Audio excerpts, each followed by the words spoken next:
Hoy vamos a trabajar con la primera ley de la termodinámica. La termodinámica es el estudio de las relaciones de energía que involucran calor, trabajo mecánico y otros aspectos de energía. Un sistema termodinámico es un entorno cerrado en el que puede tener lugar transferencia de calor y trabajo, realizado por el sistema o por el medio sobre el sistema. Por ejemplo, en el caso de un gas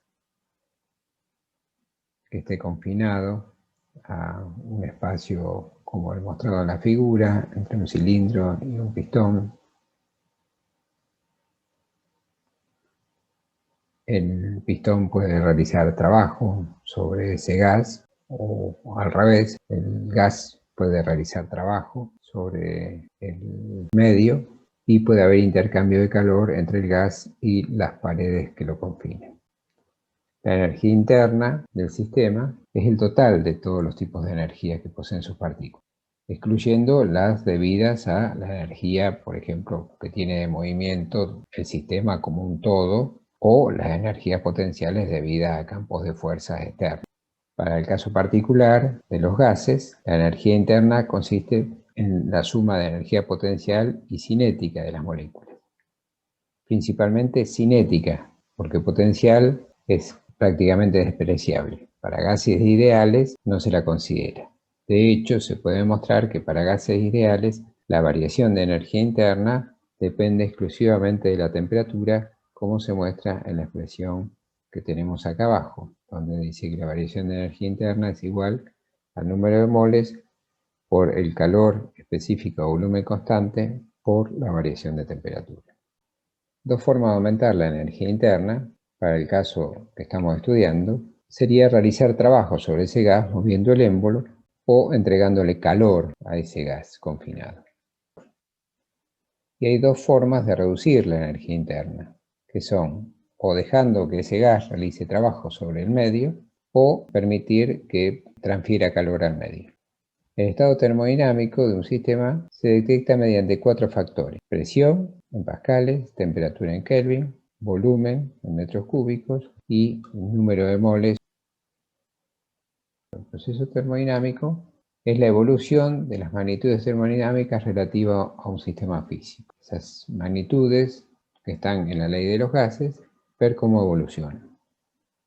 La entrada neta de calor en un sistema es igual al cambio de energía interna del sistema más el trabajo realizado por el sistema. Acá se ve que si tenemos un sistema y le entregamos calor, esa entrada de calor se traduce en un cambio en la energía interna y un trabajo realizado por el sistema, desplazando en este caso el émbolo hacia arriba. La entrada de calor y el trabajo realizado producen un cambio del estado termodinámico, o sea, un cambio en las magnitudes indicadas por la ley de los gases. El proceso inverso sería realizar un trabajo sobre el sistema y este trabajo será igual al cambio de energía interna del sistema más la pérdida de calor en el proceso. ¿Qué dice la primera ley de la termodinámica? Que la entrada neta de calor en un sistema es igual al cambio de energía interna del sistema más el trabajo realizado por el sistema. Y por el contrario, el trabajo realizado sobre un sistema es igual al cambio en energía interna más la pérdida de calor en el proceso. Las convenciones de signos para esta expresión matemática son las que se indican en la figura. La entrada de calor y el trabajo realizado por el sistema llevan signo positivo. Y tanto el trabajo realizado sobre el sistema como la pérdida de calor del sistema con signo negativo. Veamos un ejemplo de la aplicación de la primera ley de la termodinámica. Supongamos que tenemos un gas confinado entre las paredes de un cilindro con un pistón y supongamos que ese gas se le entregan 400 joules de calor y al mismo tiempo, por el hecho de entregarle calor, produce un trabajo sobre el medio de 120 joules. La pregunta es, ¿cuál es el cambio de energía interna del sistema? Aplicando la primera ley de la termodinámica, vemos que la transferencia de calor es positiva porque se entrega calor al sistema, el trabajo que realiza el sistema es positivo. Si despejamos de la primera ley de la termodinámica la variación de energía interna, reemplazando los valores, nos queda que es de 280 joules. Significa que la energía se conserva. Los 400 joules de energía térmica de entrada se usan para realizar 120 joules de trabajo externo y para aumentar la energía interna en 280 joules. Por eso la primera ley de la termodinámica es una ley basada en el concepto de conservación de energía. Hay 4 procesos termodinámicos. Ellos son el proceso isocórico, proceso isobárico, isotérmico y adiabático. El proceso isocórico consiste en un proceso que se realiza a volumen constante. Para nuestro ejemplo, el émbolo no se desplaza, por lo tanto tampoco hay trabajo. Quiere decir de que en los procesos isocóricos no hay variación de volumen y no hay trabajo realizado, ni por el medio ni por el sistema. En el proceso isobárico significa que se realiza a presión constante. En el proceso isotérmico se realiza a temperatura constante, por lo tanto no hay variación de temperatura. Y como la energía interna depende exclusivamente de la temperatura, en los gases ideales, entonces tampoco hay variación de energía interna del sistema. Y los procesos adiabáticos ocurren cuando no hay transferencia de calor, ni del sistema al medio, ni del medio al sistema.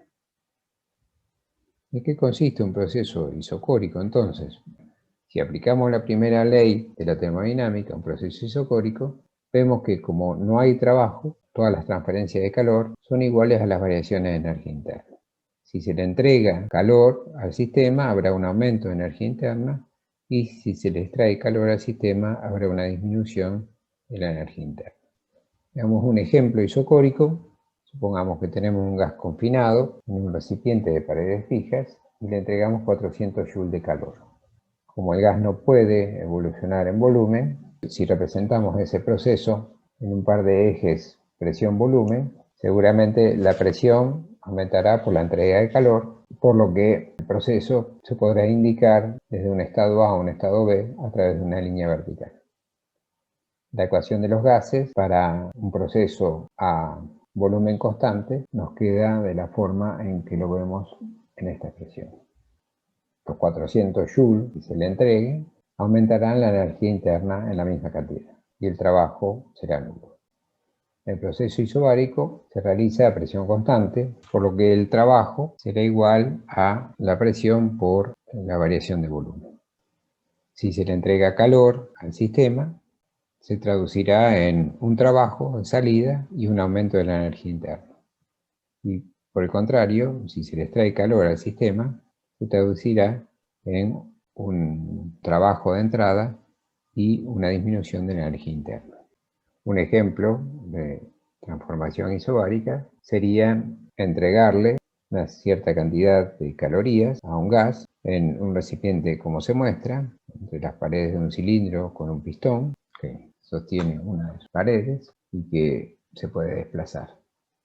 Si el proceso se realiza a presión constante, entonces estará representado por una línea horizontal que va de un estado A de menor volumen a un estado B de mayor volumen debido a la entrega de calor.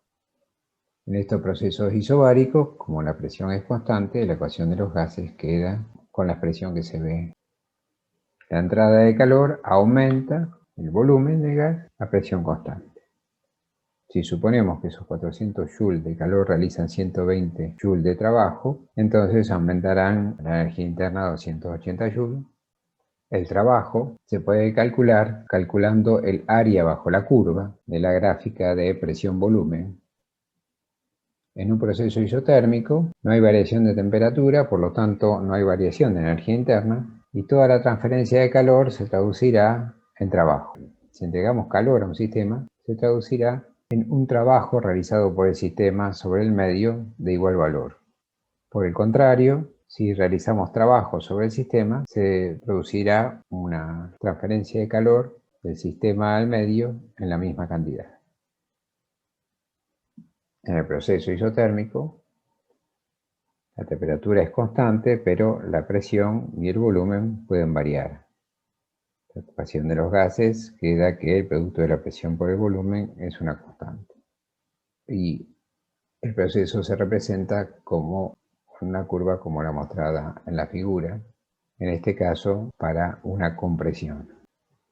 En el caso de la expansión, tendremos un aumento de volumen.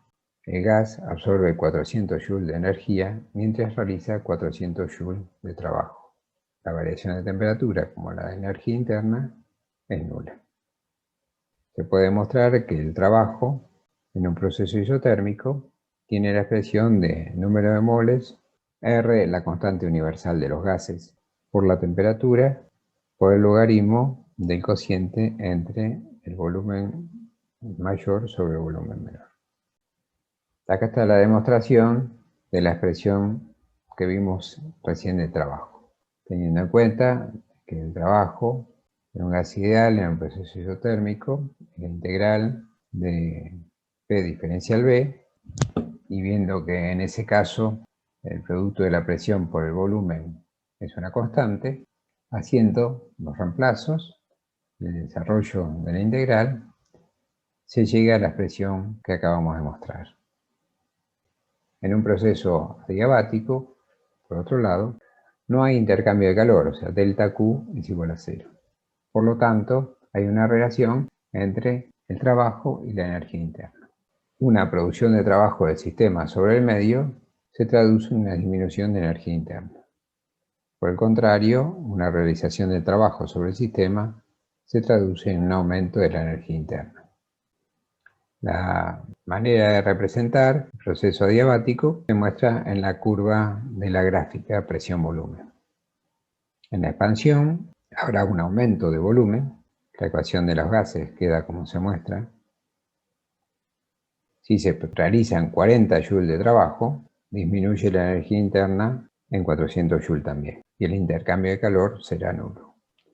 La relación que existe en estos procesos entre presión y volumen de un estado a otro están vinculados con la expresión que vemos ahí, donde gamma es el cociente entre los calores específicos a presión constante y a volumen constante. Para el que le interese esa demostración, acá están los cálculos. Vale aclarar que en los procesos adiabáticos puede haber variación de temperatura. En el caso de las transformaciones o los procesos isotérmicos, son líneas como las rojas mostradas, donde las de mayor temperatura están en posiciones más altas que las de menor temperatura. En el caso de una expansión adiabática, como involucra una variación de temperatura, entonces son curvas, cortan a las curvas de procesos isotérmicos. En este caso, teniendo en cuenta la expresión de la ley de los gases, diferenciando y considerando también que la variación de energía interna está vinculada con la variación de temperatura a través de esta expresión, y que en un proceso adiabático la variación de energía interna es igual a la variación de trabajo, se puede deducir, realizando las operaciones y definiendo el calor específico a presión constante sobre el calor específico a volumen constante como gamma, se puede llegar a la expresión que acabamos de ver recién. La cantidad de oxígeno que tengo a volumen constante requiere por cada mol, ¿sí?, de oxígeno que haya en ese lugar, y por cada grado Kelvin que yo le quiero elevar la temperatura a ese gas, tengo que entregarle 21,1 joule de calor. Por ejemplo, acá un ejemplito. Dice, ¿cuánto calor se requiere para elevar la temperatura de 2 moles de oxígeno de 0 a 100 grados a volumen constante? Por la definición de calor específico a volumen constante, despejamos la cantidad de calor que hay que entregarle. La diferencia en grados centígrados es la misma que la diferencia en Kelvin, pero si quieren lo pueden pasar a Kelvin y le pasen la diferencia. Así que reemplazando la cantidad de moles, el calor específico a volumen constante y la diferencia de temperaturas, podemos calcular ese calor que hay que entregarle para que ocurra eso, para que esos 2 moles de oxígeno pasen de 0 a 100 grados centígrados. Ahí vemos que la cantidad de calor que hay que entregarle es 4220 joules. Como el volumen no cambia, entonces no se realiza trabajo y todos esos 4.220 joules se van a traducir en un incremento de la energía interna de ese gas. Así que como todo el calor se traduce en incremento de energía interna del gas, el incremento de energía interna de ese gas se escribe de la misma forma que se escribió el calor. Por lo tanto, la variación de energía interna se determina mediante el cambio de temperatura y del calor específico a volumen constante. Y esta es una expresión que sirve para cualquier proceso, porque depende, digamos, de la temperatura como variable y después de valores constantes. Si no hay variaciones de moles, o el calor específico a volumen constante es constante. ¿Qué pasa con la capacidad calorífica de presión constante? Recién veíamos que a volumen constante entregábamos 4.220 joules de calor para llevar el oxígeno a esas condiciones. Y ahora se dice, bueno, suponga que también quiere realizar 1.000 joules de trabajo a presión constante. O sea que no solo quiero llevar a esas condiciones al oxígeno, sino también quiero que ese oxígeno realice un trabajo. Aplicando la primera ley de la termodinámica, esa cantidad de calor que necesito entregarle será la que necesito entregarle si fuese a volumen constante para variarle la energía interna, pero ahora le tengo que agregar lo que se va a gastar en trabajo, porque ese gas tiene que realizar un trabajo. Cuando el gas realiza un trabajo sobre el medio, ese trabajo es positivo. Entonces tendré que sumar lo que necesitaba para llevar el gas a las condiciones establecidas en el enunciado, a volumen constante, más, como hay una variación de volumen, esa energía extra que se agrega. Por lo tanto, la cantidad de calor que hay que entregarle en ese caso es mayor al que había que entregarle antes. Antes había que entregarle 4.220 joules, pero ahora como le pedí que además realizara un trabajo y que se alcanzara las mismas condiciones el gas, entonces fíjense que la variación de energía interna fue la misma que esté involucrado ese trabajo o no. Ahora, si yo quiero que además se llegue a esas condiciones en las que deseaba que estuviera ese oxígeno, pero que realice 1.000 joules de trabajo, entonces tendré que entregarle más energía, tendré que entregarle 5.220. Como se ve, digamos, la cantidad de calor ahora es mayor. Eso ocurre porque el calor específico a presión constante es siempre mayor que el calor específico a volumen constante. Y que esta cantidad siempre va a ser mayor que esta otra.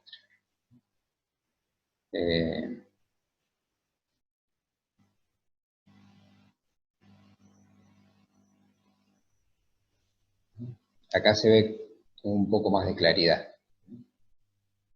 Entonces, la variación de energía interna se escribe de esta forma, es igual para cualquier proceso. Para todos los procesos se puede escribir la variación de energía interna de esa forma.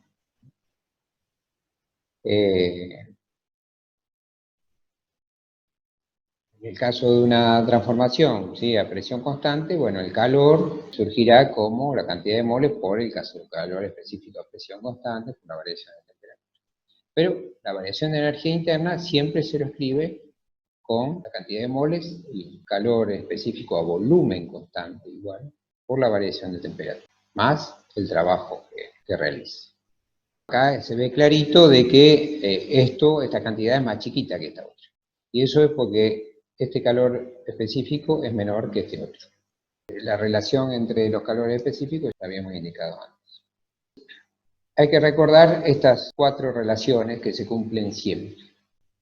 Para cualquier proceso que esté involucrado un gas ideal, se cumple la ley de los gases ideales, la primera ley de la termodinámica, y que la variación de energía interna en cualquier proceso está en función de la temperatura y se puede calcular de esta forma.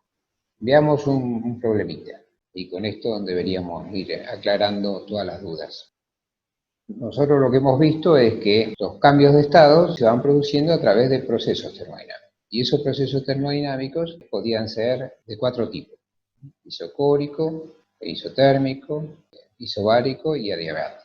Y la manera de encontrar no solo las nuevas condiciones del nuevo estado del gas cuando se lo somete a un proceso, sino también poder determinar si recibió calor, si entregó trabajo, si aumentó su energía interna, es necesario vincular la ecuación de la ley de los gases ideales con la primera ley de la termodinámica. Y eso es lo que vamos a hacer ahora. Veamos este ejemplo. Una muestra de 2 litros de gas, oxígeno, tiene temperatura y presión iniciales de 200 Kelvin de temperatura y una atmósfera de presión. Y el gas experimenta 4 procesos.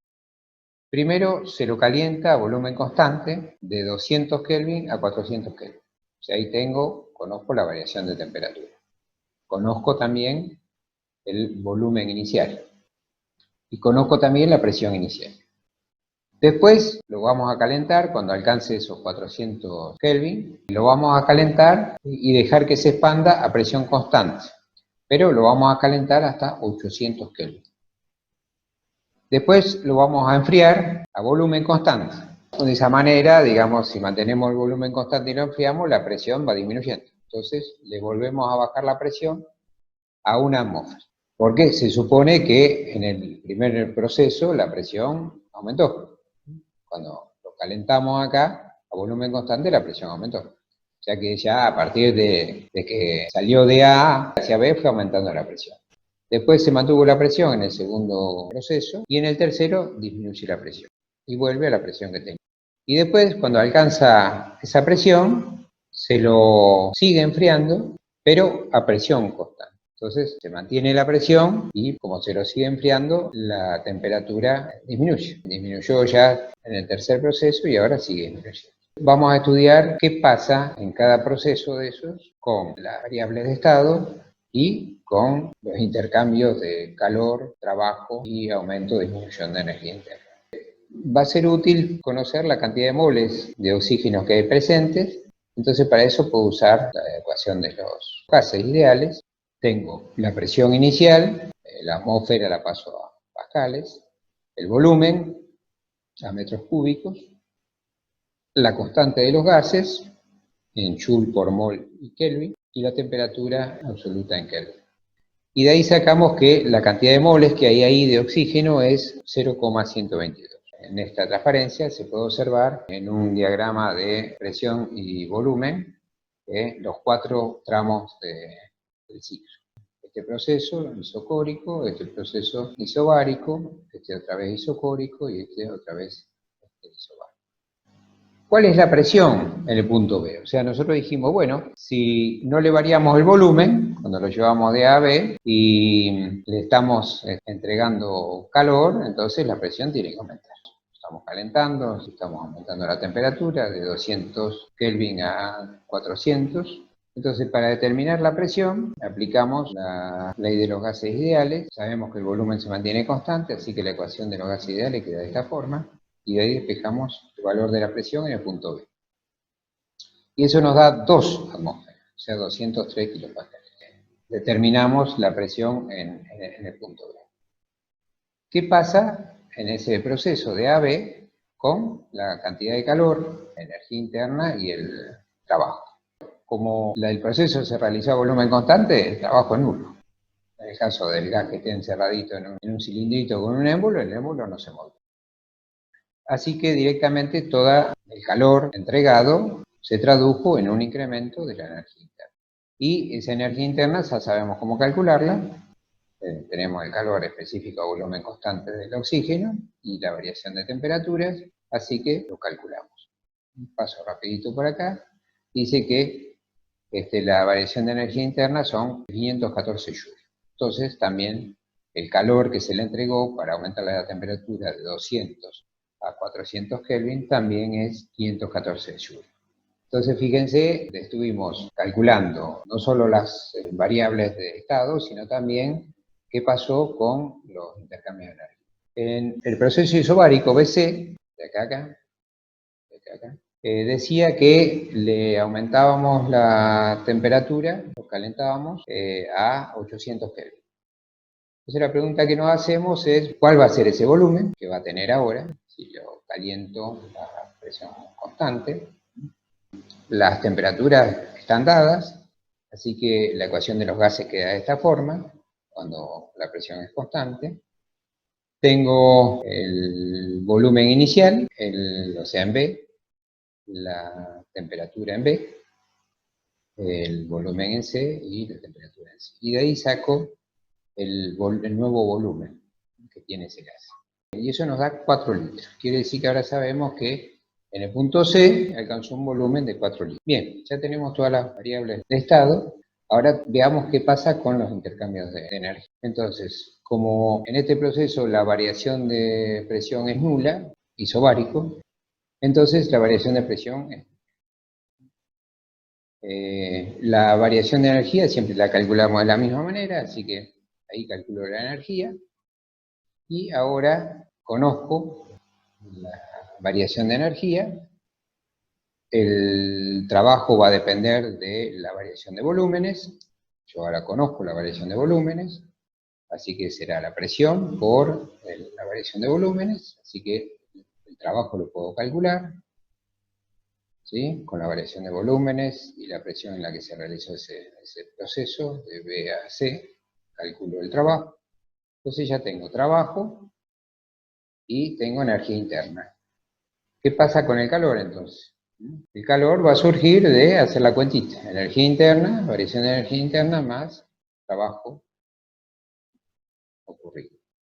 Trabajo nos dio positivo, ¿cierto? Eso quiere decir que la variación de calor, cuando fue de B a C, fue positivo. O sea que al sistema le entregamos 1433 joules de calor entre B y C. Ahí tenemos todos los intercambios de energía en ese tramo. Esos son los valores. La energía interna la calculamos antes, el trabajo lo calculamos en la transparencia anterior y haciendo las cuentitas esas sacamos el calor. El otro proceso, el proceso de C a D. La condición fue de llevarlo a, otra vez a una atmósfera de presión, sin variar el volumen. Quiere decir que las presiones las conozco en D y el volumen también. Lo que no conozco es la temperatura. Entonces, ¿cuál es la temperatura en D? La temperatura en D la podemos sacar aplicando la ley de los gases. Como el volumen constante, queda esta relación, la ley de los gases. Reemplazamos lo que conocemos y que nos quede como incógnita lo que no conocemos, que es solamente la temperatura en D. La presión en D la conocemos, y la presión en C la conocemos también, la temperatura en C también. Así que de ahí despejamos la temperatura. Es la única variable de estado que nos faltaba calcular. Veamos qué pasa con los intercambios de energía. Otra vez, como se realiza volumen constante, el trabajo es nulo. Así que el trabajo es cero. Y por lo tanto, ahí seguramente va a entregar calor, se va a perder calor, va a ser igual a la variación de energía. La variación de energía interna la podemos calcular con la relación matemática. Así que lo hacemos. Como tenemos la variación de temperatura entre C y D, porque ahora ya conocemos la temperatura en D, y el calor específico lo conocemos, la cantidad de moles también, así que sacamos la variación de energía interna que sufrió. Y eso te da un valor negativo, porque la temperatura disminuyó. Y por lo tanto, entonces, el calor también es negativo. Quiere decir que el sistema perdió calor, una cantidad igual a la energía interna que perdió. O sea, de 1028 joules. Y nos queda el último tramito para el proceso DA. Ya conocemos en el punto D el volumen, la temperatura y la presión. O sea que las variables de estado ya las conocemos. Y en A también la conocían. Quiere decir de que las variables de estado ya las conocemos en los dos puntos. Veamos qué pasa con el intercambio de energía en ese tramo, de D a A. Como se hace a presión constante, la variación de presión es nula, la variación de energía interna se calcula como siempre, así que eso nos da 514 joules de variación de energía interna. Como el gas se enfrió, entonces también esa variación de energía interna es negativa, o sea, perdió energía interna. Eso surge al hacer las cuentitas. ¿Qué pasa con el trabajo? Efectivamente hubo un trabajo porque ese gas se redujo su volumen en ese tramo. Así que calculamos, como la variación de presión es nula, entonces podemos escribir el trabajo como la presión, porque es constante, por la variación de volumen. Si hacemos eso, como la presión ahí es una atmósfera, y el volumen pasa de 4 litros a 2 litros, nos queda un trabajo que nos da negativo. ¿Por qué? Porque el volumen disminuyó. Es como si el pistón hubiera bajado, digamos. Así que tenemos un trabajo que es negativo. Lo único que nos queda calcular es la cantidad de calor. La cantidad de calor es la suma de la variación de energía más el trabajo. Como son dos valores negativos, hubo una pérdida de energía interna y también hubo un trabajo negativo. El sistema recibió trabajo, entonces el calor es negativo. ¿Y qué significa que sea negativo? Que tiene que perder calor. Y entonces ahí tenemos todos los intercambios de energía. Entonces, en este ejemplo, hemos visto qué pasaba en cada tramo, de AB, de BAC, de CAD, de DA, qué pasó con el calor, con la variación de energía interna, y si hubo o no hubo trabajo y cómo fue, positivo, negativo. Y además también pudimos determinar los valores de las variables. Aprovechemos para aclarar esto de que nosotros vimos que el trabajo se podía calcular calculando el área bajo la curva en un proceso. ¿Qué pasa si yo tengo un ciclo completo? O sea, donde el gas se expande y después se comprime, o al revés, se comprime, después se expande, y entre medio está sometido a otros procesos. La pregunta es, ¿cómo se calcula el trabajo en esos casos? Bueno, en esos casos calcularé, imagínense que yo tengo acá un proceso de BAC, ¿sí? Que fue un trabajo positivo. Y de D a A, el trabajo fue negativo, hubo una disminución en el volumen de 202 joules. Si uno hace la cuenta de suma algebraicamente 404 menos 202, da un trabajo que equivale al área que hay entre las curvas de los procesos. Sería este área que está acá, esta, sería el área neta. Y eso representaría el trabajo neto a lo largo de esos dos procesos. Una forma que podría hacer es calcular el área bajo la curva en este primero y después restarle el área bajo la curva del segundo proceso. Es una manera de poder determinar el trabajo cuando tengo un ciclo.